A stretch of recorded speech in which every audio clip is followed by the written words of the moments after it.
Now for our story.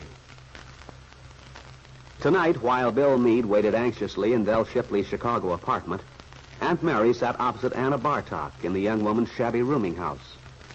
She'd been there since late afternoon, trying to persuade Anna to admit she knew Mario Descari's whereabouts and tell her how to find him.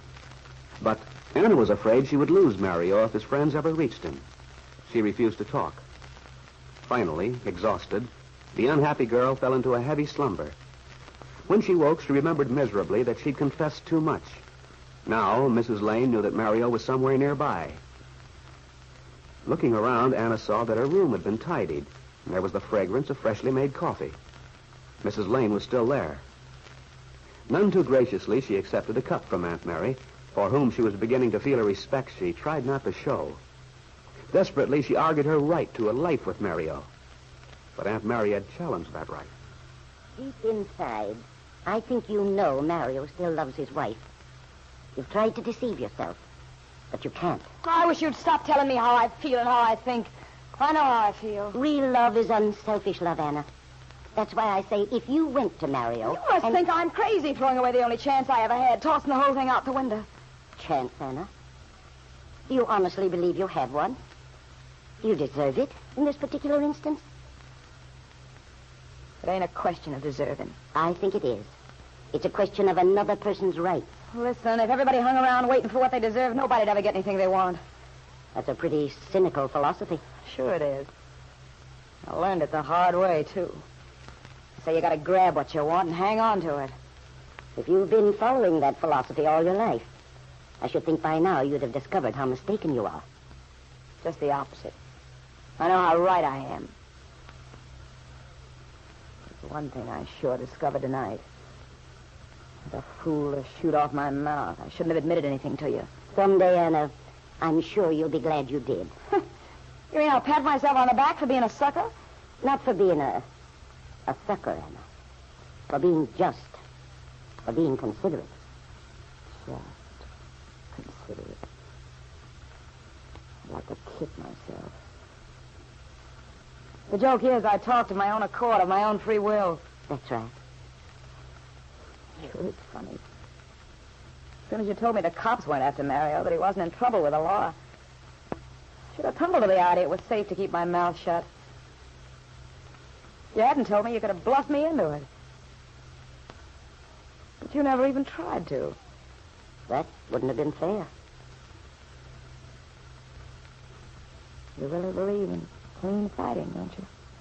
If you mean I don't believe in trickery, you're quite right. I never have. Most people don't pull their punches. So a person expects to get hit below the belt. Might be different if everybody acted on the up and up, but they don't. Anna, the only way people will come to realize that it would be a better world is if everyone was fair. Were honest with each other. Well, they never will be. Take it from one who knows. They might. But first, those who care enough have to set an example. You mean somebody has to stick his neck out? Someone has to have the courage of his conviction, yes. Look, I know what you're leading up to. Do you? Sure. Sure you want me to be sucker enough to give Mario the gate so he'll go home to his wife. Well, they got the wrong gal, Mrs. Lane, believe me. Somehow, I don't think I have. I gave you Mario's address. What more do you want? Look, Mrs. Lane, you've done pretty good tonight. You managed to talk me into telling you where Mario is. Why don't you get smart? What do you expect, miracles? Miracles? No, I only want you to realize your own capacity to be generous toward another person. A person you've never met. And you do want miracles. I wasn't cut out to be the self-sacrificing type. Besides, if you think Mario will change his mind about going home, why don't you talk to him himself? Well, let Bill Meade do it. It's his party, too, ain't it? Bill's life is very much involved in this. That's true. You see, Anna, unless Mario agrees to return, we'll have no way to prove Bill's innocence. And that means he'll never be able to get a job in Wakefield. Even if Mario does go home, that won't change people's idea about Bill Meade, will it? It will, if Mario admits he was mistaken. If he tells people so.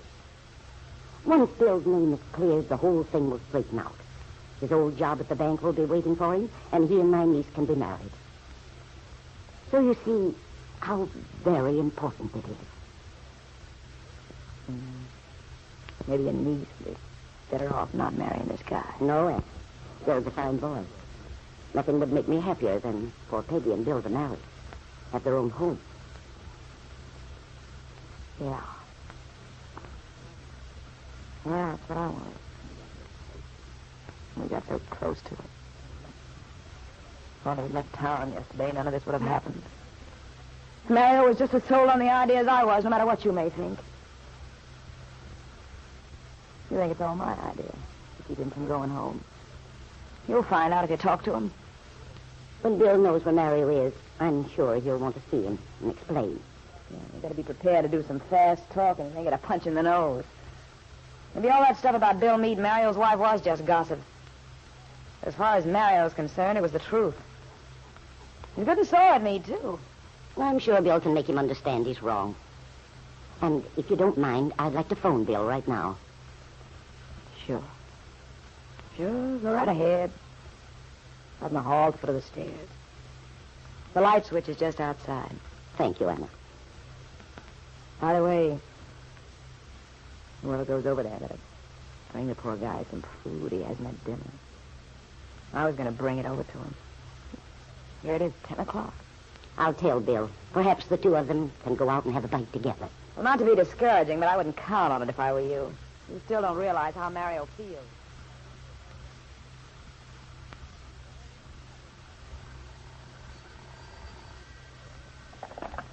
Hello, Miss Shipley's apartment. Oh, is that you, Bill? Aunt Mary. Oh, gosh, I'm glad to hear from you. I've been worried. I know, but I couldn't call sooner. Well, I've been here at Dell since 7:30.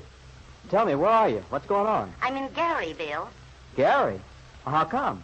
Remember this girl Captain Russo told me about? Yeah? Well, you know, he said she probably knew where Mario was. Does she know? Yes, Bill.